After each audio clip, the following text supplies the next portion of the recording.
디지타임즈에서 삼성의 파운드리, 특히 5나노급 공정에서 수율 문제를 가지고 비판하는 기사를 보도한 바 있었습니다.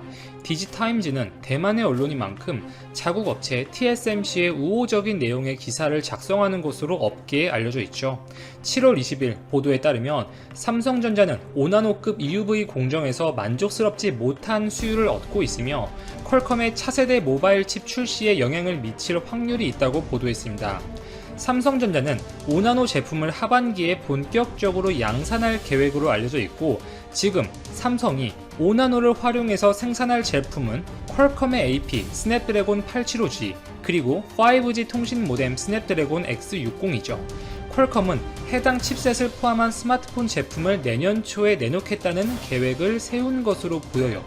만약에 삼성이 5나노에서 정말 수율 문제에 어려움을 겪고 있다면 퀄컴의 생산 일정이 뒤로 미뤄질 수밖에 없겠죠. 아직까지는 퀄컴 측에서 별도의 생산 계획 지연에 대한 언급이 없다는 사실에 주목을 해봐야겠고, 또한 해당 언론이 주장하는 것은 하반기에 출시되는 갤럭시 노트의 신버전, 이 노트 20 시리즈에 당초 엑시노스 992, 5나노 공정을 활용해서 제조하는 엑시노스 992가 들어갈 것으로 알려졌지만, 현재 시점에서는 5나노가 아닌 7나노를 활용한 엑시노스 990이 탑재될 것으로 보여진다는 것입니다. 물론 스냅드래곤 865도 같이 사용을 할 거예요.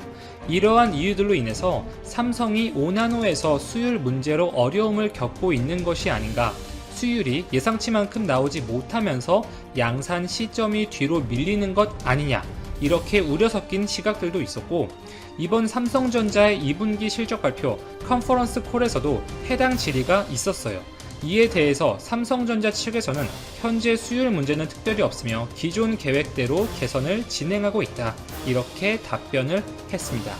최근 인텔이 미세 공정 진입에 어려움을 겪으면서 자사의 CPU, GPU를 TSMC나 삼성전자 파운드리에 맡길 수도 있다는 소식을 전해드린 바 있었죠. 대만의 언론들은 인텔이 이미 TSMC 측의 위탁 생산을 좀 의뢰해서 6나노 공정을 도입해서 제품을 만들기로 했다, 이렇게 바람을 잡고 있습니다. 인텔은 사실 무근이라고 하는 상태죠. 대만 언론들의 일부 보도들은 분명 TSMC 측의 우호적인 측면들이 있으므로 보다 정확히 상황을 지켜보고 판단해도 늦지 않을 듯 싶습니다. 중화권 외신들의 보도인 만큼 보다 중립적인 언론들에서 나오는 내용을 지켜봐야겠고, 현실적으로 TSMC의 전량 위탁 생산을 맡길 확률은 극히 낮을 수밖에 없습니다. 삼성전자도 충분히 인텔의 이 낙수 효과를 얻을 가능성이 높은 상황이라고 보고 있고요. 자, 중국의 제조기업 화웨이, 중국의 기술 굴기의 상징이자 중국 정부를 상징하는 대들보 기업이죠. 중국의 화웨이가 최근 절대절명의 위기에 빠져가고 있습니다. 완전히 내수 기업으로 전락하는 거 아닌가, 이렇게 보여지는데요. 이 미국을 넘어서 세계 패권을 추구하는 중국의 입장에서 중국이 가장 힘을 싣고 있는 부분은 4차 산업이죠. 이 반도체 디스플레이, 더 나아가서 5G, 인공지능, 빅데이터 등의 최신 산업 분야에서 중국의 약진이 두드러지고 있는 것은 분명 사실이고, 중국은 이러한 차기 핵심 산업을 선점하기 위해서 가장 공을 들이던 시장이 바로 인도와 유럽 시장이었습니다. 얼마 전 미국의 제재로 영국이 탈화웨이를 선언하고 프랑스도 이에 동조하는 움직임을 보이면서 유럽 시장에서 브레이크가 걸린 것에 이어서 인도 시장에서는 완벽히 버림받는 모습인데요. 중국 화웨이는 최근 인도 현지의 사업 규모를 대대적으로 축소하고 있습니다. 현지 직원들에 대해서 대대적인 구조 조정에 나서면서 60에서 70%의 인원을 감원하기로 결정을 했습니다. 그 배경에는 중국과 인도의 국경에서의 충돌이 있었었죠. 그에 따라서 인도 내에서 반중 감정이 거세졌고 중국 기업 불매 운동 등이 촉발되기도 했으며, 이에 따라서 인도 시장에서 약진하고 있었던 중국의 스마트폰 제조기업들 샤오미, 오포 등이 큰 타격을 입었습니다. 이어서 화웨이마저 인도 내에서 입지가 축소될 것이 기정사실화 되어가고 있죠. 실제로 화웨이는 올해 인도 시장에서 매출 목표를 50% 이상 하향 조정했다고 하는데요. 이 단순한 서비스 인력뿐만 아니라 연구개발 인력마저 감축하겠다는 입장을 밝혀서 더 큰 충격을 주고 있는데, 이는 인도에서의 입지 축소가 단기적인 사안에 그칠 것이 아니라 장기화될 것이라고 판단하는 것으로 보입니다.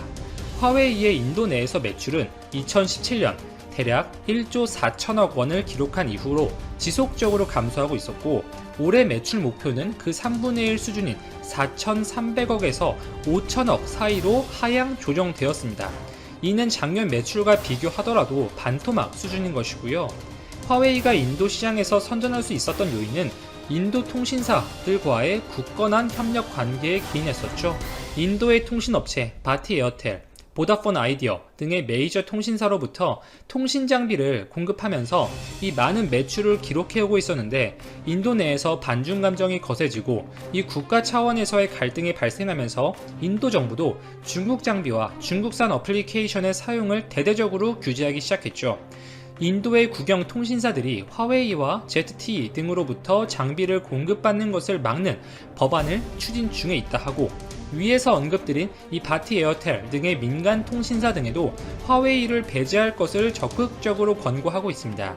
이에 따라서 많은 인도의 통신사들이 이 5G에서 화웨이를 배제하고, 유럽의 에릭슨, 노키아 혹은 대한민국의 삼성전자 이 장비를 택하는 쪽으로 이미 가닥을 잡아가고 있고, 이렇게 화웨이 장비는 인도 내에서 입지를 잃어가고 있는 형국이며, 화웨이가 이미 임원진, 인력을 감축하며 대대적인 구조 조정에 나선 것은 그만큼 인도 시장에서의 경쟁력이 장기적으로도 추락한다는 것을 인정한다, 이렇게 볼 수가 있습니다.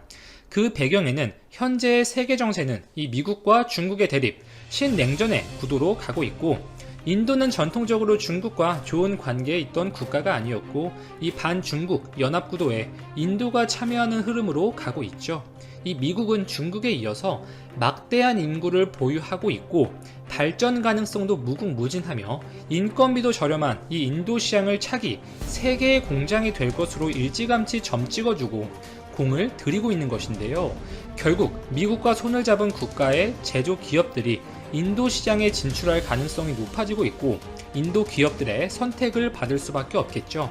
한국의 삼성전자 역시 이러한 흐름 속에서 여기에 편승해서 일본 열도 침몰 케이스는 일본의 대부분은 반드시 바닷속으로 침몰한다고 예언했다. 그의 주장은 일본 침몰을 다룬 소설, 영화에 영향을 줬고 2011년 동일본 대지진 발생 때 다시금 주목받았다. 이 밖에 제2차 세계대전 발발, 1929년 경제 대공황으로 인한 주식 붕괴, 1990년대 소비에트 연방 와해 등을 예언했다.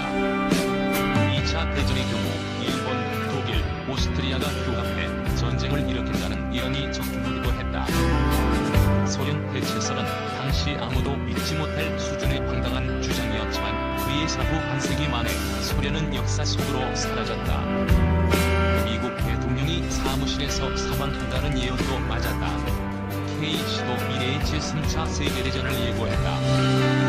프랭클린 루스벨트 전 미국 대통령은 1945년 4월 윈스프링스에 위치한 별장 집무실에서 뇌출혈로 세상을 떠났다. 안락의자에 앉아 비서와 함께 테이블 서류를 검토하던 중 뒷머리가 너무 아프다는 말과 함께 쓰러졌던 것이다. 케네디 대통령 피살, 1975년 미국의 베트남전 패퇴, 1986년 체르노빌 원전 사고등을 적중시켰다. 1963년 존 F.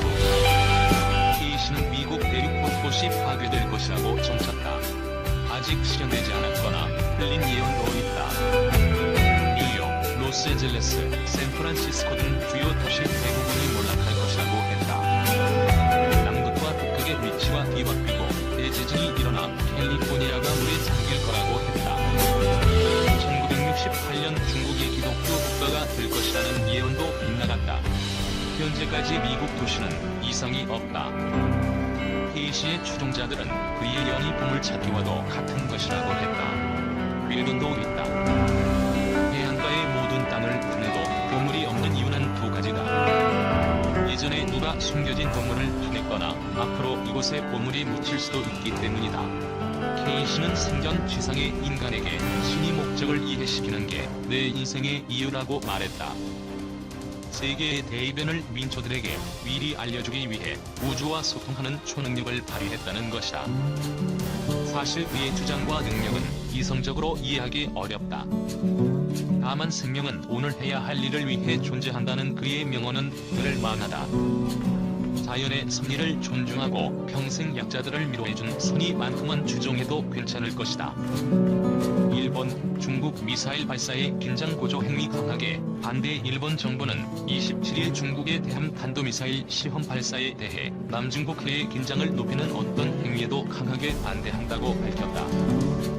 일본 정부 대변인인 스가 요시히데 관방장관은 이날 오전 정례 브리핑에서 전날 중국이 남중국해를 향해 탄도미사일을 시험 발사한 것에 대한 대응 등을 묻자 이같이 답변했다.